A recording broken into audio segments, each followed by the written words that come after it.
दोस्तों आज जो कॉमिक्स हम पढ़ेंगे उसका नाम है महाबली शाखा और बोनो का संग्राम। ये महाबली शाखा की कॉमिक्स है। एक्शन और एडवेंचर होती है इसकी।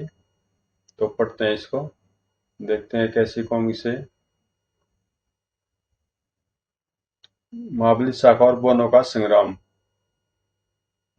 कोशिमा के बीहड़ों में बसे सवाना गांव के कुछ आदिवासी मच्छरों की कोसी नदी में समुद्र की ओर से आती एक गेंद जैसी चीज दिखाई दी।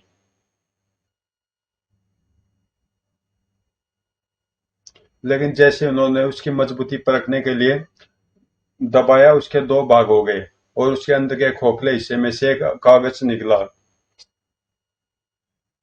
मछेरे उस कागज तथा गेंद जैसी चीज के खोल को गांव के सरदार के पास ले आए। सरदार ने गांव के ओझा पुजारी को बुलाकर विचार विमर्श किया। यह किसी का संदेश है, इसे सिर्फ देवता पुत्र महाबली शाखा ही पढ़ सकता है। और फिर महाबली शाखा के लिए नगाड़ा संदेश भेजा गया। महाबली देवता पुत्र किसी का गुप्त संदेश सवाना गांव के मछेरों को मिला। डम डम डम। और जब महाबली शाखा सवाना गांव पहुंचा, महाबली शाखा जिंदाबाद, गांव में नागपुत्र का स्वागत है। और फिर सरदार के झोपड़े में महाबली शाखा ने कोसी नदी से मिली गेंद और उस गेंद से बरामद हुआ कागज खोला। महाबली यही है वह गेंद, और उसमें से मिला यह पत्थर। और यह गेंद गेंद नहीं बल्कि उत्तरी अंचल में पैदा होने वाले दुम्बी नामक फल का खोल है। और यह पत्थर उत्तरी अंचल के पहाड़ों की गुफाओं के पत्थरों में से एक पदार्थ निकलता है। उसी पदार्थ से कागज बनाया गया है और इस पर उत्तरी अंचल के बोने ने अपनी भाषा में लिखा है, उन्हें मदद चाहिए। लगभग 100 वर्ष पहले महाबली शाखा, वर्तमान महाबली शाखा के दादा, ने उत्तरी अंचल में बसे उन बोनों की खोज की थी। नन्हे दोस्तों, मैं वायदा करता हूँ कि अपनी दुनिया के लोगों को तुम्हारे बारे में कुछ नहीं बताऊंगा। भविष्य में यदि कभी तुम्हें मेरी मदद की जरूरत हो तो तुम दम्भी नाम के फल के इस खोल में पत्र बंद करके इस नदी में बहा देना। तुम्हारी किस्मत अच्छी हुई तो वह फल नदी में बहता हुआ मेरे क्षेत्र कोसी नदी में पहुंच जाएगा और अद- शायद कोई इस फल को मेरे पास पहुंचा दे। बहुत अच्छा वो मान अजनबी, हमें तेरी मदद की जरूरत पड़ी तो हम ऐसा ही करेंगे। और मेरे दादा ने से हुई उस मुलाकात की बात अब उन्होंने अपने बच्चों को बता दी होगी। इस पत्र द्वारा जो उन्होंने अपनी भाषा में लिखा है, मुझसे मदद मांगिए। वह लिखते हैं, पत्र में लिखी उत्तरी अंचल के बोनों की भाषा का अनुवाद। वो अजनबी मददगार, तेरी दुनिया के कुछ आदमी एक उड़ने वाली विशालकाय चिड़िया के पेट में बैठकर हमारी दुनिया में आए और हमारे 5 युवकों को पकड़ कर ले गए। अगर हमारी किस्मत अच्छी है तो यह पत्र तुम्हें मिल जाएगा। किसी और को यह पत्र मिला तो वह हमारा दुर्भाग्य होगा, क्योंकि न तो वह हमारी भाषा को समझ सकेगा, और अगर वह इस भाषा को समझ भी लेगा तो यह जरूरी नहीं कि वह तुम्हारी तरह भला आदमी बनकर हमारी मदद को आए। इसलिए हम अपने देवता से प्रार्थना करते हैं कि यह पत्र ही तुम्हें ही मिले और तुम हमारी मदद करने के लिए हमारे पास आओ। उतने चल का सरदार वांची। कुछ देर बाद महाबली शाखा सवाना गांव के सरदार से विदा लेकर चल पड़ा। वह बोने हेलीकॉप्टर को उड़ने वाली विशालकाय चिड़िया कहते हैं। इसका मतलब कुछ लोग हेलीकॉप्टर में सवार होकर उत्तरी अंचल के पहाड़ों पर गए। वहां उन्होंने 2-2 फीट के नन्हे नन्हे इंसानों बोने देखे और वह उनमें से 5 बोनों का अपहरण कर लाए। वह लोग उन बोनों का क्या करेंगे, हो सकता है वह उन बोनों को प्रदर्शनी में रखकर पैसा कमाना चाहते हो, क्योंकि उन बोनों को निश्चय ही हर आदमी देखना चाहेगा। मुझे इससे पहले शहरों में ही खोज करनी चाहिए। नाग दोस्त, तुम मेरे दादा के साथ उस समय भी थे जब उन्होंने उत्तरी अंचल में बसे बोनों की खोज की थी, और लगभग 100 वर्ष बाद आज भी मेरे साथ हो। और फिर कोहिमा के भीड़ों की सीमा पर महाबली शाखा अपने घोड़े से उतरा और घोड़े की जीन में छिपा अपना शहरी लिबास निकाला। चेतक, अब तुम वापस लौट जाओ। महाबली शाखा जंगल गश्ती दल के मुख्यालय पहुंचा। कर्नल दीवान सिंह जी, मैं जानना चाहता हूँ कि देश विदेश में कहीं भी विचित्र बोनों से संबंधित कोई विज्ञापन प्रकाशित हुआ है या नहीं। मैं कोशिश करता हूँ महाबली। इस रहस्यमय वाले नाग के बारे में विस्तार पूर्वक जानने के लिए पढ़े महाबली शाखा, नाग का खजाना और नाग मंदिर। तो ये भी पढ़ूंगा मैं कभी आगे। और फिर कर्नल देश विदेश के विभिन्न समाचार तथा विज्ञापन एजेंसियों से महाबली शाखा द्वारा मांगी गई जानकारी हासिल करने में व्यस्त हो गया। खेद है श्रीमान, हमें विचित्र बोनों की प्रदर्शनी संबंधी कोई विज्ञापन अभी तक नहीं प्राप्त हुआ। ओह। जंगल गश्ती दल का गठन स्वयं महाबली शाखा ने किया था। महाबली शाखा इस संगठन का गुप्त जनरल था और कर्नल दीवान सिंह इस संगठन का चीफ था। गुप्त जनरल के रूप में महाबली शाखा टेलीफोन तथा ट्रांसमीटर के माध्यम से सिर्फ कर्नल दीवान से ही संपर्क स्थापित करता था और उसे महत्वपूर्ण सूचनाएं, आदेश तथा निर्देश देता था। कर्नल दीवान महाबली शाखा को अपना मित्र समझता था और उसका अत्यधिक सम्मान करता था, लेकिन वह यह नहीं जानता था कि महाबली शाखा इस जंगल गश्ती दल का रहस्यमय जनरल है। यह रहस्य महाबली शाखा ने अपने मित्र कालीनाग के अतिरिक्त किसी को नहीं बताया था। काफी कोशिशों के बाद बोनो का विज्ञापन कुछ याद आ रहा है, ठहरिए मैं पूछ कर बताता हूँ। धन्यवाद। महाबली एक अमेरिकन विज्ञापन संस्था से संपर्क हुआ है। उसे कुछ याद आ रहा है, वह किसी से पूछ रहा है, आशय वह कुछ जानकारी देगा। तब तो आपका अब तक ऑपरेशन व्यर्थ नहीं जाएगा। हाँ हाँ श्रीमान जी, विचित्र बोनस से संबंधित एक विज्ञापन में मिला था, लेकिन बाद में वह रद्द कर दिया गया। आज से 15 दिन पहले जेम्स कार्नवाल नाम के एक व्यक्ति ने हमारी संस्था को एक विज्ञापन विभिन्न समाचार पत्रों में प्रकाशित करने के लिए दिया था। विज्ञापन इस प्रकार था। अनोखी प्रदर्शनी, देखिए 5 बौने, चलते फिरते बकरी की तरह मिमियाते हुए 5 बौने, जिनका वर्णन आप इस अब तक की कहानियों में पढ़ते आए हैं, मगर अब वास्तविक बौने देखिए। टिकट $5, $10, $20, $50। $50 वाले सज्जन उन बोनों से हाथ मिला सकते हैं और उनसे बात भी कर सकते हैं। क्या इस बारे में कुछ विस्तार से बता सकेंगे? लेकिन बाद में यह रद्द क्यों किया गया?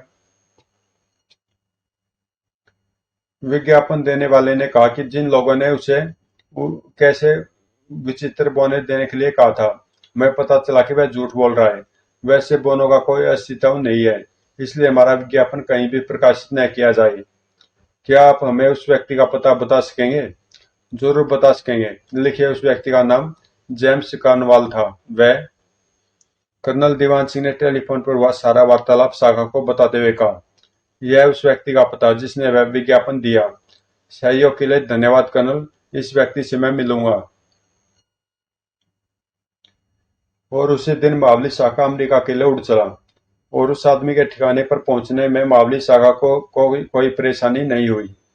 मुझे बताया गया कि यहाँ मिस्टर जेम्स कार्नवाल रहते हैं। जी हाँ, वह उन्हीं का निवास स्थान है, लेकिन वह यहाँ नहीं है। नहीं है मतलब बाहर गए हैं। ठीक है, मैं उनकी प्रतीक्षा कर लूंगा, लेकिन वह पिछले 13 दिन से यहाँ नहीं है। यहाँ सिर्फ उनकी पत्नी तथा बच्चे हैं। महाबली शाखा ने जेम्स कार्नवाल की पत्नी से मिलने की इच्छा प्रकट की तो उसे एक सुसज्जित ड्राइंग रूम में पहुंचा दिया गया। मैं मिसेज कार्नवाल हूँ। मैं आपके पति से मिलने आया था, लेकिन पता चला कि वह पिछले 13 दिन से यहाँ नहीं है। मुझे उनसे एक आवश्यक जानकारी लेनी है। क्या आप बता सकेंगी उनसे कहाँ मुलाकात हो सकेगी? यह सुनते मिसेज कर्नवाल के चेहरे पर छाई उदासी और गहरी हो गई। उन्होंने बताया, वह कुछ बताकर नहीं गए। मैं नहीं जानती वह कहाँ होंगे। मैं ईश्वर से रोज उनकी सलामती की दुआ मांगती हूँ। आपके चेहरे की उदासी बता रही है कि आप अपने पति की ओर से बहुत अधिक चिंतित हैं। मुझे आप अपना हितैषी समझिए और उनके बारे में जितना कुछ जानते हैं, कृपया वह सब बता दीजिए। तब शायद मैं आपकी कोई मदद कर सकूं। सुबह सुबह के आप बैठे, सुबह मैं बताती हूँ। सुबह महाबली शाखा के इन सहानुभूति भरे शब्दों को सुनकर मिसेज कार्नवाल का संयम टूट गया और वह रोने लगी। हमेशा कुछ नया, विचित्र और साहसिक कारनामा करना उनका शौक था। पिछले दिनों वह अपने कुछ साथियों के साथ उस उत्तरी अंचल की ओर गए थे। वहां से जब वह लौटे तो बहुत खुश थे। उन्होंने मुझे बताया था कि इस बार उनके हाथ एक ऐसी अनोखी चीज लगी है जो हमारे घर में दौलत का अंबार लगा देगी। और फिर आज से 13 दिन पहले उन्होंने मुझसे कहा कि उस अनोखी चीज के प्रदर्शन के सिलसिले में किसी से बात करने जा रहे हैं। मगर दोपहर के भोजन के वक्त तक घर लौट आएंगे, लेकिन वह लौट कर नहीं आए। मैंने उन सभी स्थानों पर उन्हें तलाश किया, वह जहाँ जाया करते थे। उनके सभी दोस्तों से पूछताछ की। नहीं, जेम्स नहीं आया। मैं नहीं जानता जेम्स कहाँ होगा, वह मुझे नहीं मिला। लेकिन उनके बारे में कहीं कुछ मालूम नहीं हुआ। किसी को उनकी खबर नहीं थी कि वह कहाँ गए। और फिर मैंने पुलिस को सूचना दी। पुलिस ने कुछ देर में उनकी कार सड़क नंबर 30 से बरामद कर ली, मगर जेम्स का पता आज तक नहीं लगा। और अकेला जेम्स कार्नवाली नहीं, उसी दिन उसके वह पांचों साथी भी गायब हो गए, जो उसके साथ उत्तरी अंचल के अभियान पर गए थे। क्या यह भी नहीं पता चला कि वह चीज जिसे जेम्स उत्तरी अंचल से अपने साथ लेकर लाया था, वह क्या थी और उसे उसने कहाँ रखा था? सड़क नंबर 30 पर जेम्स का गोदाम है, जहां वह अपनी खास चीजें रखता है। लेकिन जेम्स के गायब होने के बाद उसके गोदाम का ताला टूटा पाया गया था और अंदर चौकीदार की लाश पड़ी मिली थी। लेकिन मुझे ऐसा नहीं लगा कि गोदाम से कुछ सामान चुराया गया हो। तब शायद चौकीदार के हत्यारे वही चीज ले गए होंगे जिसे जेम्स उत्तरी अंचल से लाया था। तभी दरबान वहां उपस्थित हुआ। दो आदमी आपसे मिलना चाहते हैं। अपने नाम नहीं बताए उन्होंने। क्या उन्हें यहाँ पहुंचा दूं? हाँ, भेज दो। दरबान उन अजनबियों को वहां ले तो आया, मगर शायद वह सोचकर यह वापस नहीं गया कि कहीं अजनबी उनकी मालकिन को अकेला समझकर परेशान न करे। मेरा नाम चार्ली है मैडम, मैं हैमर हूँ। क्या आप क्या चाहते हैं मुझसे? मैं इनके पति का दोस्त हूँ। पहले हम आपके इस अतिथि के बारे में जानना चाहते हैं। अपने दोस्त के गायब होने का समाचार सुनकर मैं हमदर्दी जताने आया हूँ। अब आप यहाँ से चले जाइए, इस मैडम से कोई खास बात करने आए हैं हम। और दरबान साहब, आप भी जाइए, ताकि जब तक हम यहाँ मौजूद रहे तब तक कोई नया हमदर्दी जताने वाला अंदर न आ सके। मैं बहुत दूर से आया हूँ और कल वापस जाऊंगा। आप मैडम से जो बात करना चाहते हैं कर ले। और मैं भी मैडम को यहाँ आप लोगों के बीच अकेला नहीं छोड़ सकता। आप जो भी बात करना चाहते हैं इनकी मौजूदगी में ही कीजिए। तो ठीक है, तुम लोग हमारे रिवॉल्वर के निशाने पर हो। हमें वह नक्शा चाहिए जो आपको जेम्स कार्नवाल दे गया है, वरना हम तुम तीनों को शूट कर देंगे और फिर वापस लौटकर जेम्स कार्नवाल को भी शूट कर देंगे, जो हमारी कैद में पड़ा सड़ रहा है। तो जेम्स तुम्हारे पास है? तो यह जेम्स तथा उसके साथियों को गायब करने वाले। कहते हैं कि मावली शाका जब हरकत में आता है तो कोई उसकी हरकत देख नहीं पाता। ओह, कैसे हो गया धौएं? अच्छा हुआ कि तुमसे जल्दी मुलाकात होगी। यह हुआ क्या? इसने कब और कहां से रिवॉल्वर निकाला, नजर ही नहीं आया। अब सब इंसानों की तरह उसी एक्शन में खड़े रहो, वरना इस बार जो गोली चलेगी वह तुम्हारे जिस्म के किसी हिस्से को बेकार कर देगी। इसके साथ ही शरीफ आदमियों की तरह यह बताओ कि जेम्स कार्नवाल कहाँ है? तुम्हारे इस सवाल का जवाब यह है कि अगर तुम हलाकू महल के दुश्मन नहीं बनना चाहते हो तो अपना रिवॉल्वर जेब में रखकर भाग जाओ, क्योंकि हलाकू मान अपने दुश्मनों को बहुत बेरहमी से मरवा डालता है। शाबाश। तो तुम्हारा संबंध उस हलाकू मान से है जिसे दुनिया के हर देश की पुलिस गिरफ्तार करना चाहती है। हाँ, वही हलाकू मान। हम उसी के सेवक हैं।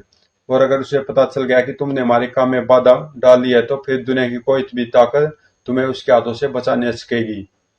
तो फिर सुनो, मैं यह चाहता हूँ कि हलाकू मुझ पर कहर बरसाए, और यह तभी संभव होगा जब तुम अपने टूटे फूटे जिस्म लेकर उसके सामने पहुंचोगे। और अगले ही क्षण भशुम भशुम। अगले 3 मिनट तक चार्ली और हैमर की गूंजने वाली दर्दनाक चीखों ने उस सुसज्जित ड्राइंग रूम में किसी यातना घर जैसा भयावह वातावरण बनाए रखा। अगर तुमने 5 सेकंड में यह नहीं बताया कि जेम्स कार्माल कहाँ है, तो मैं तुम्हारे दोनों पैर को एक घुटने रिवॉल्वर की गोली से तोड़ दूंगा। वह ड्रीम हाउस में है। शाबाश। अब मैं तुम्हें एक नक्शा दूंगा। तुम अलाकू से कहो कि यह नक्शा तुम्हें उस जेम्स की पत्नी मारिया ने दिया है। इसके साथ ही तुम मेरे कुछ सवालों के जवाब और दे दो। अब जैसे आए हो वैसे ही लौट जाओ। यह नक्शा लाकू को दे देना। और चूंकि मैंने तुम्हारे चेहरे पर कोई वार नहीं किया था, इसलिए जब तक तुम खुद नहीं बताओगे तब तक अलाकू नहीं जान सकेगा कि तुम यहाँ से मार खाकर लौटे हो। और अगर उसे यह पता लग गया कि तुमने मार खाई है, तो आगे के अनुमान वह सम लगा लेगा कि तुमने जेम्स के घर में मार खाई है। तब असफल होकर लौटेंगे जुर्म में वह तुम्हें शूट कर देगा। तुम ठीक कहते हो। चार्ली और एमर के जाने के बाद असली नक्शा तो मेरे पास है। उसके बारे में तुमने मुझसे पूछा तक नहीं, फिर तुमने उन्हें कौन सा नक्शा दे दिया? उत्तरी अंचल में एक चूहेदानी है, उसका नक्शा बनाकर दे दिया मैंने। और यह मैंने इसलिए किया कि अगर आप अपने पति जेम्स कार्नवाल की वापसी चाहती हैं तो वह नक्शा आप मुझे दे दें जो वह आपको दे गए थे। नहीं, वह नक्शा मैं तुम्हें कैसे दे सकती हूँ? वह मेरे पति की अमानत है।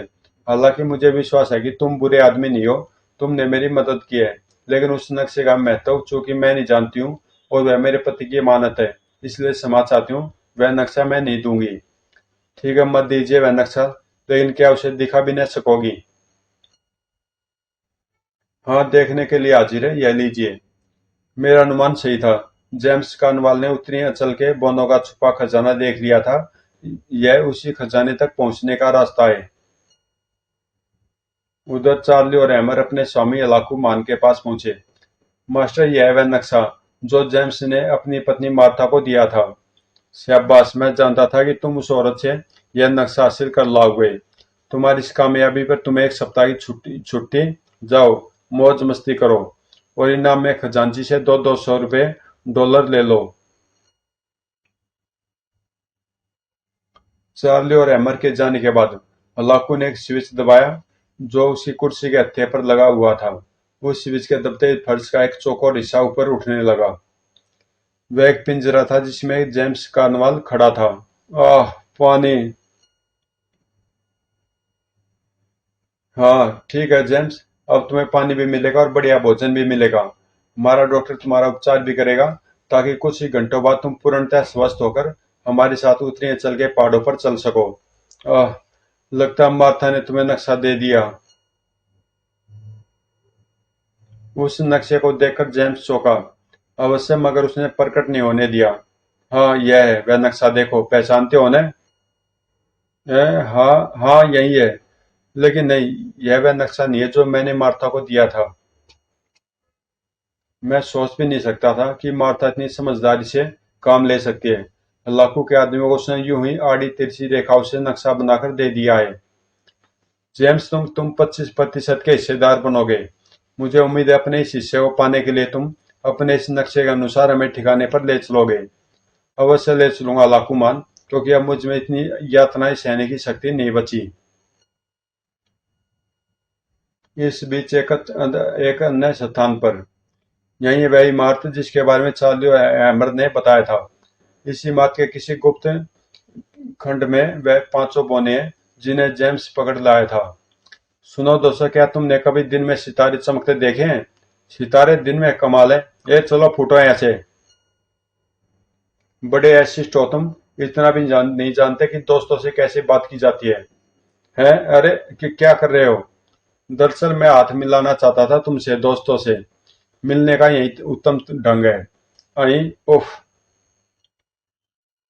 मेरा हाथ, ओ छोड़ो, टूट जाएगा। हाथ तोड़ ही डालोगे क्या? जितनी जल्दी तुम मेरे सवालों का जवाब दोगे उतनी जल्दी मैं तुम्हारे हाथ छोड़ूंगा। अरे तो पूछो ना। जल्दी पूछो। उफ। पहला सवाल, यहाँ 5 बोने हैं, वह कहाँ रखे गए हैं? दूसरा सवाल, यहाँ तुम्हारे जैसे और कितने गनमैन हैं और कहाँ कहाँ हैं? अगले क्षण दोनों के मुंह से महाबली शाखा के सवाल ऐसे निकलने शुरू हो गए जैसे टेप रिकॉर्ड के स्विच ऑन कर दिए गए हों। 500 बोने तहखाने में, तहखाने का रास्ता बाथरूम में, बाथरूम पर 10 गनमैन है, 2 स्वागत कक्ष में, एक छत पर, एक लिफ्ट पर, एक सीढ़ी पर। शाबाश, तुम्हारे हाथ शायद जोर से दब गए। खैर कोई बात नहीं, जैतून के तेल की मालिश उत्तम रहेगी, लेकिन मैं नहीं चाहता कि मेरे अंदर जाने के बाद तुम यह नुस्खा बताने के लिए अंदर से अपने किसी साथी को बुला लो, इसलिए ठहर। अब वह दोनों अच्छे थे, लेकिन तुम्हें दूर से कोई देखेगा तो यही समझेगा कि तुम अपनी ड्यूटी मुस्तैदी से दे रहे हो। तभी छत पर एक गनमैन प्रकट हुआ, लेकिन उसे सब कुछ ठीक नजर आया। जोश और कैट बड़ी विचित्र सी मुद्रा में खड़े हैं, लेकिन इतना तनकर तो वह आज तक खड़े नहीं हुए। इससे पहले कि वह मुझे देख पाता, मैंने उसे देख लिया और मुझे छुपने की यह जगह भी पास ही मिल गई। वरना वह देख लेता और काफी मुश्किलें पैदा कर देता। छत पर खड़ा गनमैन जोश और कैट नाम के उन गनमैनों के खड़े होने के ढंग को संदिग्ध नजरों से देखता हुआ जब पीछे हटकर नजरों से ओझल हो गया, तो मामूली शाखा झाड़ियों से बाहर निकला। ऐसे कामों में शहरी लिबास कुछ असुविधा पैदा करता है। यह स्वागत कक्ष है। लाओ क्लार्क, थोड़ी और डालो। रहने दो फ्रैंक, तुम पहले ही ज्यादा पी चुके हो और नशे की अधिकता से तुम अपनी आंखें भी तो खोल नहीं पा रहे हो। यहाँ तो दो गनमैन नहीं, दो शराबी हैं। इनका यहाँ होना न होना बराबर है। तो ठीक है उच, मत दो उच, मैं खुद ही डाल लूंगा उच। हाँ क्यों नहीं उच, सारी पी लो और उच जल्दी से मर जाओ उच। अब क्या है? कुछ नहीं, कोई खास बात नहीं, ठॉक। और दोस्त तुम ऐसे पियो शराब। गड़ब गड़ब। नहीं अब को छुट्टी बाकी रहे 6। अरे पांचवा खुद ही चला रहा है, मगर यह तो छत पर था, ठीक है। इसके साथ साथ छेड़छाड़ करना व्यर्थ है, क्योंकि यह बेचारा खुद ही परेशान लगता है। उनके तनकर खड़े होने में जरूर कोई राज है। यह गधे शराब में डूबे पड़े हैं। सुनो जोश और कैट को देखने चलो, मुझे लगता कुछ गड़बड़ है। वे बिल्कुल भी हिलडुल नहीं रहे, तनकर खड़े हैं। पर तुम क्या देखोगे, बल्कि तुम खुद ही देखने के काबिल बने हुए हो। यह कुछ ज्यादा पी गया है। और छत से उतरकर आए उस गनमैन को अपने शराबी साथियों पर बिगड़ते छोड़कर साका ने इमारत के अलग अलग भागों में मौजूद 3 अन्य गनमैनों को बेहोश किया और अंत में उस बाथरूम तक पहुंच गया जिसमें तहखाने का रास्ता था। यह है वह तय बाथरूम जिसमें तहखाने का रास्ता है, और उस गनमैन के अतिरिक्त जिसे मैं शराबियों के पास छोड़ आया हूँ, सिर्फ यह 2 गनमैन शेष बचे हैं। बाकी सब अपने स्थानों पर बेहोशी चादर ओढ़े सो रहे हैं। और फिर कोसिमा के भीड़ों का बादशाह बाघ किसी तभी चाल से उनके अपने अपने शिकारों की ओर बढ़ने लगा। अचानक भीड़ के उस महाशक्तिशाली इंसान ने हवा में उड़ान भरी और गनमैनों के सामने आ धमका। मैं तुम्हारी कुछ सेवा करना चाहता हूँ दोस्तों। ठॉक। फिर अचानक साका उन पर टूट पड़ा। दोनों गनमैनों ने संभलने की कोशिश की, जो नाकाम रही। ठॉक। और अब वह काफी देर तक किसी के भी सवाल का जवाब दे पाने की स्थिति में नहीं थे। ठीक है, मैं खुद ही देख लेता हूँ कि उतनी अचल के वह 500 भोले भाले मासूम बोने यहाँ है या नहीं। चार्ली और हैमर ने बताया था कि तय खाने का रास्ता बाथरूम के नीचे है, और चार्ली और हैमर ने झूठ नहीं बोला था कि इस हैंगर को घुमाते बाथ टब अपने स्थान से हट जाएगा और उसके नीचे गुप्त स्थान होगा और नीचे ले जाने के लिए पक्की सीढ़ियां होंगी। शुक्र है 500 सही सलामत है।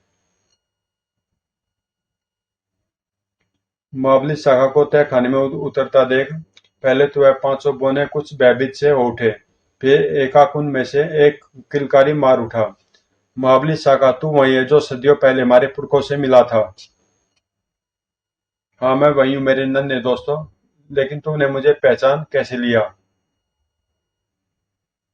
टिंकू ने ही नहीं, अब तो हमने भी तुझे पहचान लिया मावली। हमारे पुरखों ने एक चट्टान को तराश कर तेरा बुत बनाया था।